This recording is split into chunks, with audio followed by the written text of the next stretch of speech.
सीतापुर नाम के एक गांव में लोग बहुत हंसी खुशी रहा करते थे। उस गांव में एक बहुत गरीब परिवार रहता था। उस परिवार में मोहन, उसकी बीवी लता और उनका 8 साल का बेटा चीकू रहते थे।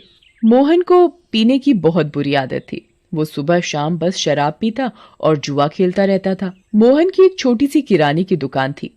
मोहन कभी भी उस दुकान को ठीक तरीके से नहीं चलाता था और जितना भी थोड़ा बहुत उस दुकान से कमाता था वो सारी कमाई शराब पीने और जुआ खेलने में उड़ा देता था। वो रोज शराब पीकर लता को मारता था और उसे घर चलाने के लिए कोई पैसे नहीं देता था। एक रात लता और चीकू भूखे बैठे थे क्योंकि घर में खाने के लिए कुछ नहीं था। वो देर तक मोहन का इंतजार करते रहे। अचानक दरवाजे पर खटखटाने की आवाज आती है। माँ, लगता है पापा आ गए। वो जरूर हमारे लिए कुछ खाने को लाए होंगे। हाँ बेटा, अब हम सब मिलकर पेट भरकर खाना खाएंगे।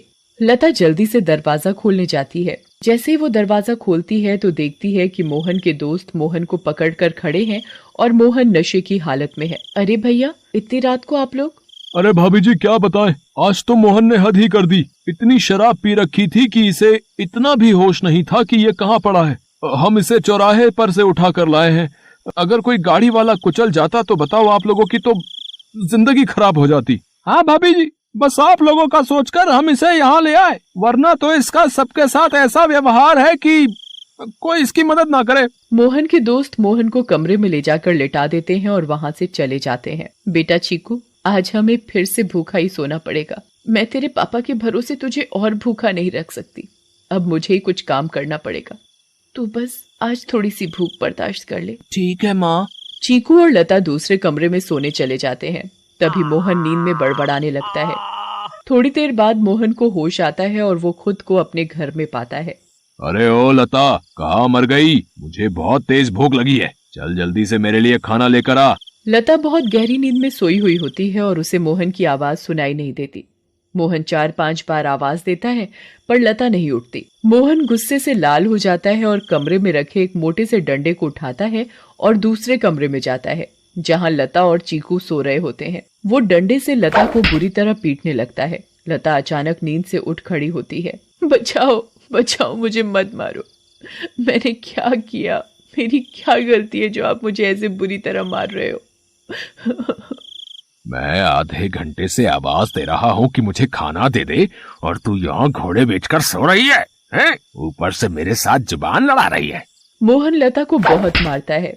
आवाज सुनकर चीकू भी नींद से उठ जाता है। वो अपनी माँ को बचाने की बहुत कोशिश करता है पर मोहन किसी की नहीं सुनता और लता को बहुत मारता है। अगली सुबह जब लता उठती है तो उसे बाहर कुछ शोर सुनाई देता है। वो बाहर जाकर देखती है तो लोगों की भीड़ लगी होती है।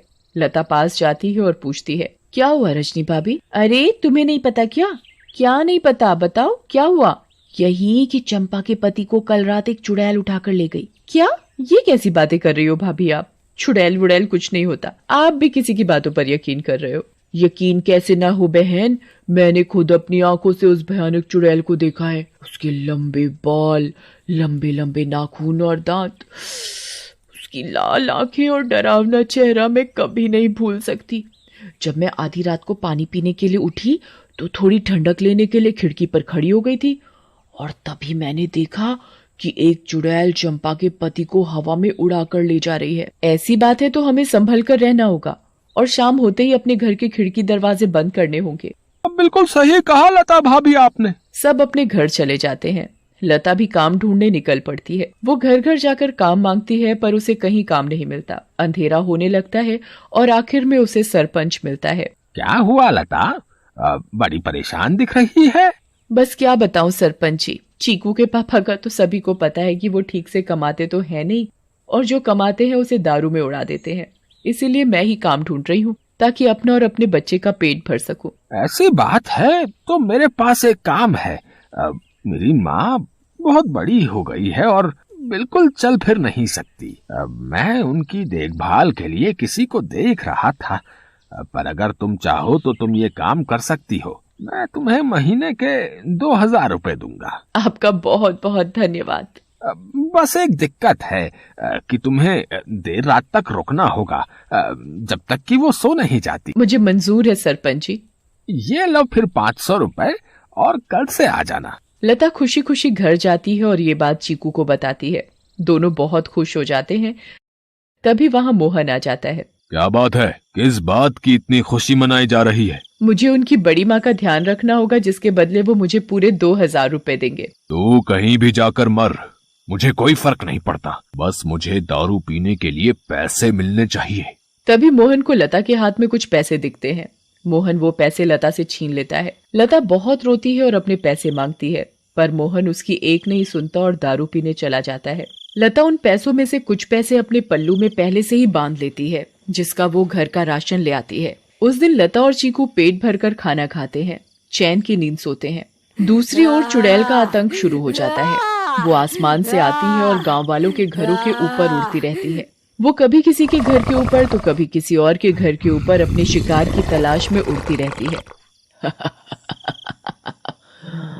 अब मैं अपना शिकार करूंगी। किसको लेकर जाऊं आज अपने साथ? किसको? बहुत देर तक चुड़ैल को कोई दिखाई नहीं देता। लगता है इस गांव के आदमी बहुत चालाक हो गए। अब इन्होंने रात को निकलना ही बंद कर दिया। अगर ऐसा रहा तो मैं अपना शिकार कैसे करूंगी? किसको लेकर जाऊं अपने साथ? किसको लेकर जाऊंगी अपने साथ? तभी भोला रात को घर के बाहर आता है और रस्सी पर सूख रहे कपड़े उतार कर इकट्ठे करने लगता है। चुड़ैल की नजर भोला पर पड़ती है। मिल गया मेरा शिकार। चुड़ैल भोला पर हमला करती है। वो उसे एक हाथ से पकड़ती है और अपने साथ हवा में उड़ाकर ले जाती है। बचाओ, बचाओ, मुझे छोड़ दो, जाने दो मुझे। तू तो मेरा आज का शिकार है, ऐसे कैसे छोड़ दूं? तभी भोला की बीवी बाहर भोला को देखने आती है। उसे भोला घर के बाहर कहीं नहीं दिखता, पर फिर उसकी नजर ऊपर जाती है और वो देखती है कि चुड़ैल उसके पति को लेकर जा रही है। रेखा ये सब देखकर बेहोश ही हो जाती है और सुबह जाकर उसे होश आता है। होश आते ही वो अपने पति को हर तरफ ढूंढने लगती है, पर वो कहीं नहीं मिलता। वो यहाँ वहाँ पागलों की तरह भागती है और चिल्ला रही है। तभी गांव के लोग इकट्ठे हो जाते हैं। क्या हुआ रेखा भाभी? अगली सुबह जब लता उठती है तो उसे फिर से घर के बाहर कुछ लोगों का शोर सुनाई देता है। लता बाहर जाती है। क्या हुआ रजनी भाभी, आज किस बात का शोर हो रहा है? अरे लता, कल रात चुड़ैल रेखा के पति को उठाकर ले गई। रेखा का तो रो रो कर बुरा हाल है। बेचारी रेखा भाभी, पर मुझे ये समझ नहीं आ रहा कि वो चुड़ैल हर रात किसी के पति को ही क्यों उठाकर ले जाती है। सही कहा लता भाभी, हमें इस बात का जल्द से जल्द पता लगाना होगा। सभी लोग मिलकर एक तांत्रिक के पास जाते हैं और सारी बात बताते हैं। मैं अभी पता लगाता हूँ कि ये चुड़ैल चाहती क्या है। ओम ह्रीम क्लीम चामुंडाय विच्चय नमः। ओम ह्रीम क्लीम चामुंडाय विच्चय नमः। तांत्रिक ध्यान लगाता है और उसे वो चुड़ैल दिखाई देती है। ये कोई साधारण चुड़ैल नहीं है, बहुत खतरनाक चुड़ैल है। इसे कब्जे में करना या खत्म करना मेरे बस की बात नहीं। पर हाँ, एक बात मुझे पता चली है कि ये बस आदमियों को ही नुकसान पहुंचाती है। इससे औरतों या बच्चों को कोई खतरा नहीं और इसकी शक्तियां रात को ही काम करती हैं। दिन में ये हम लोगों की तरह एक मामूली इंसान जैसी बन जाती है। बस मैं अपनी तांत्रिक विद्या से इतना ही पता लगा पाया हूँ। सब लोग अपने अपने घर चलने लगते हैं। तभी लता बोलती है, मेरे पास एक सुझाव है, अगर वो काम कर जाए तो। वैसे आप लोग मेरी बात सुनकर हंसेंगे, पर इसके अलावा कोई और तरीका नहीं दिख रहा इस चुड़ैल से बचने का। भाभी आप बताओ तो सही, पता चला अगला नंबर मेरा ही है। मैं अभी मरना नहीं चाहता। अंधेरा होने के बाद अगर सभी आदमी औरतों का भेष बनाकर रहे तो वो चुड़ैल किसी भी आदमी को औरत समझकर नहीं लेकर जाएगी। लता की बात सुनकर सब हंसने लगते हैं, पर बाद में सबको लता का ये सुझाव सही लगता है और सब अपने अपने घर चले जाते हैं।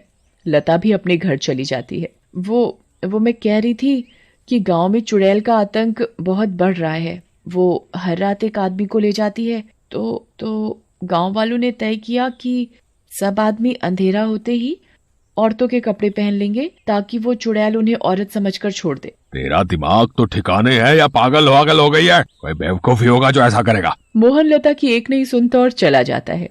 लता भी सरपंच के घर उनकी माँ की देखभाल के लिए चली जाती है। लता का पूरा दिन बहुत अच्छे से निकलता है। फिर रात हो जाती है और लता अपने घर के लिए निकल पड़ती है। दूसरी ओर गांव के सभी आदमी अंधेरा होते ही औरतों का भेष बना लेते हैं। लता जब अपने घर वापस जा रही होती है तो उसे आसमान से चुड़ैल आती दिखती है। लता बहुत डर जाती है और पेड़ के पीछे छुप जाती है। तभी वहाँ से मोहन गुजर रहा होता है। हे भगवान, अब मैं क्या करूं? अब तो ये चुड़ैल इनको ले जाएगी, मैं इनको कैसे बचाऊं? मिल गया मुझे मेरा शिकार। चुड़ैल उड़कर मोहन को पकड़ लेती है। बचाओ बचाओ, कोई मुझे इस चुड़ैल से बचाओ। चुड़ैल मोहन को लेकर हवा में उड़ने लगती है। तभी लता दौड़कर आती है और चुड़ैल का पैर पकड़ लेती है। चुड़ैल लता को देखकर वापस जमीन पर उतर जाती है। ए पागल औरत, छोड़ मेरा पैर और ले जाने दे मुझे इस आदमी को, ये मेरा शिकार है। नहीं, मैं तुझे नहीं छोड़ूंगी। मैं तुझे अपने पति को नहीं ले जाने दूंगी, चाहे इसके बदले मुझे अपनी जान ही क्यों न देनी पड़े। चुड़ैल बहुत कोशिश करती है पर लता उस चुड़ैल के पैर को नहीं छोड़ती। छोड़ मेरा पैर, मेरी पायल टूट जाएगी, दूर रह मेरी पायल से, मेरी पायल मेरी जान है। इस चुड़ैल को आखिर इतना क्यों प्यार है इस मामूली सी पायल से, और ये ऐसे क्यों बोल रही है? कहीं इस पायल में ही तो इसकी जान नहीं। मुझे इस पायल को तोड़ देना चाहिए। लता उस पायल को तोड़ देती है। चुड़ैल आग में जलने लगती है। ये तूने क्या किया? मेरी पायल में ही मेरी जान थी और तूने वही तोड़ दी। चुड़ैल उस आग में खत्म हो जाती है। अब मुझे माफ कर दो लता, मैंने हमेशा तुम्हें मारा पीटा और आज तुमने ही मेरी जान बचाई। उस दिन के बाद से मोहन बदल जाता है। वो अच्छे से काम करता है और अपने परिवार का ध्यान रखता है और कभी शराब नहीं पीता। गांव वालों को भी उस चुड़ैल से हमेशा के लिए छुटकारा मिल जाता है और सब हंसी खुशी रहने लगते हैं।